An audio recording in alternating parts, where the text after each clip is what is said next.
Hello, I'm Finn Peartpeck, and this video is, simply put, about glaciers and how they shaped the world and are now shaped by the world.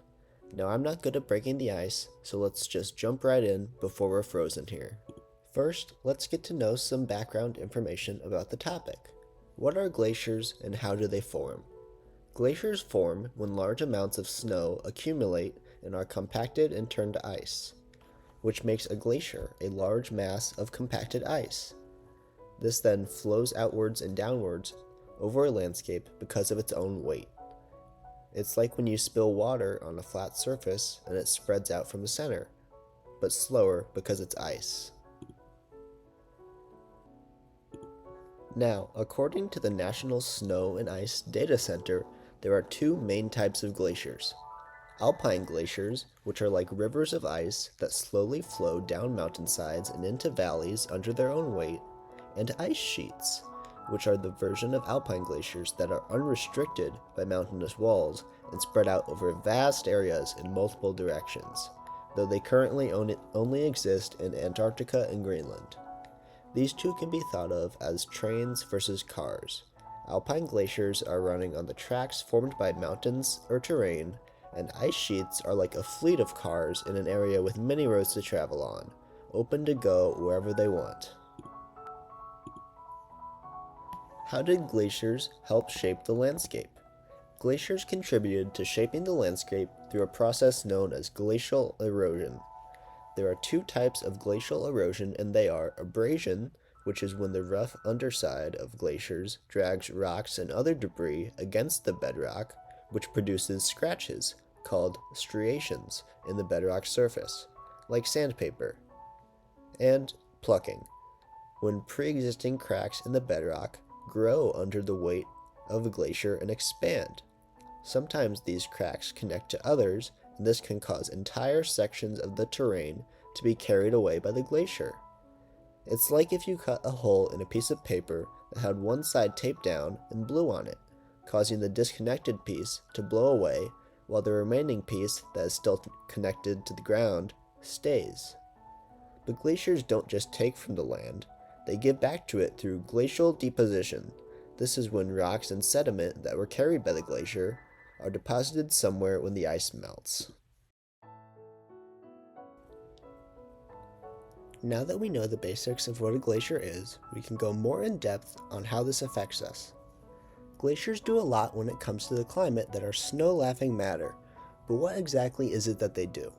Well, first of all, they contribute to a lot of bad things when they melt, something happening more and more. Melting glaciers add to rising sea levels, increase coastal erosion, and elevate storm surges as warming air and ocean current temperatures create more frequent and intense coastal storms like hurricanes. This can have very negative effects on the people, flora, and fauna that live on coastal areas and beyond. In addition, the animals that rely on glaciers for shelter are being pushed from their homes, which can cause more conflict between nature and humans when a walrus shows up at your door demanding compensation. Another important act that glaciers do is help cool our planet. You might think it's obvious that of course a big ice cube will make things cooler, but glaciers being cool are not the only way they limit heat. Glaciers help keep the planet cool by reflecting sunlight before it can turn to heat and be trapped by the atmosphere. The white ice color of glaciers is great at reflecting sunlight, and as glaciers melt and disappear, more and more of the dark, heat-absorbing Earth is left unprotected and able to catch the sun's rays and convert them into heat. This diagram shows the same phenomenon happening with sea ice in the ocean instead of glaciers on land, but the concept is basically the same, and you can get the idea from this. This loss of shield-worthy, reflective ice causes the Earth to heat up faster, especially with humanity's incredible output of greenhouse gases that better trap heat in Earth's atmosphere for longer periods of time. Another frightening, looming fact about glaciers is that while only around 10% of Earth's surface is covered in them, they contain almost 70% of the planet's fresh water. Why don't you take a few seconds to think about how potentially devastating losing that much fresh water could be, not just for humanity, but any form of life that requires fresh water.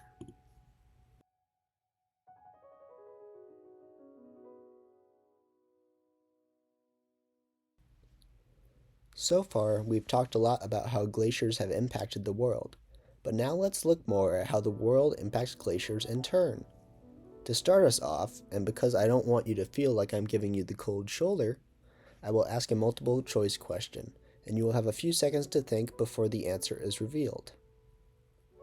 I mentioned earlier that glaciers are melting more and more, but by how much more do you think the average annual melting has increased from 2000 to 2019? Do you think it's A, stayed the same, B, raised by 25%, C, raised by 50%, or D, nearly doubled?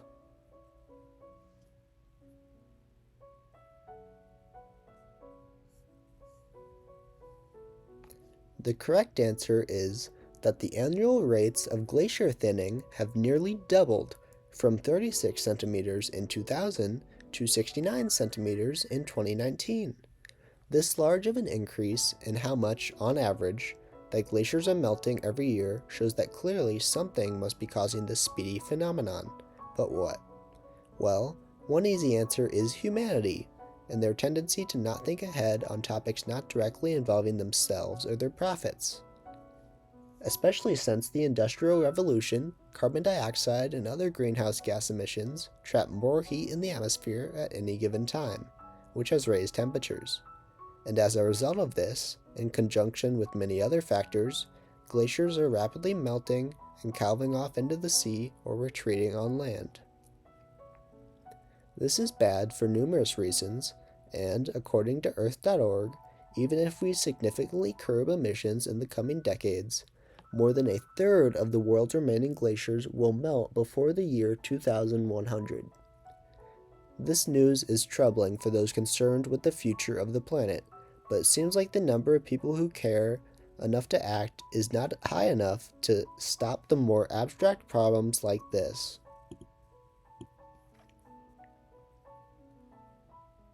Well, that kind of ended on a depressing note, and makes me imagine how isolated those glaciers feel when their neighbors have melted.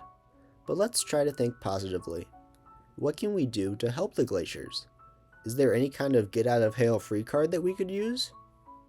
Not really. Of course, there is all the normal environmental protection advice that applies to climate as a whole, like trying to keep emissions to a minimum by biking, and recycling, and not wasting food, and whatnot, and so on, and so forth, and so on and so forth. Where were we? I think we slid off track a bit. Back on topic now. Aside from the examples just listed, which people should be doing anyway, what can we do to help keep these big chunks of ice from melting? Well, researchers are always looking for ways to slow this melting, and seeing as how this guy is as much an enemy to the glaciers as those pesky humans are, some ski resorts and tourist attractions use reflective tarps known as geotextiles to block the sun in order to protect glaciers from melting as much as they would during the summer months normally. Some studies indicate that these white geotextiles can increase a glacier's ability to reflect sunlight by more than 50%, which can be a big boon towards preserving glaciers. Unfortunately, as you can imagine, this strategy is too costly to protect the world's more than 250,000 square kilometers of glaciers. Even ignoring the monetary cost, it would not be feasible to cover such large amounts of surface area. It seems the most efficient way to help protect the glaciers is the likely most common method you hear about how to protect the environment. Try to limit the increase of greenhouse gases in our atmosphere. It might seem a little bit lackluster of a conclusion, but it really is the most effective way to try to protect glaciers while maintaining within the budget of humanity.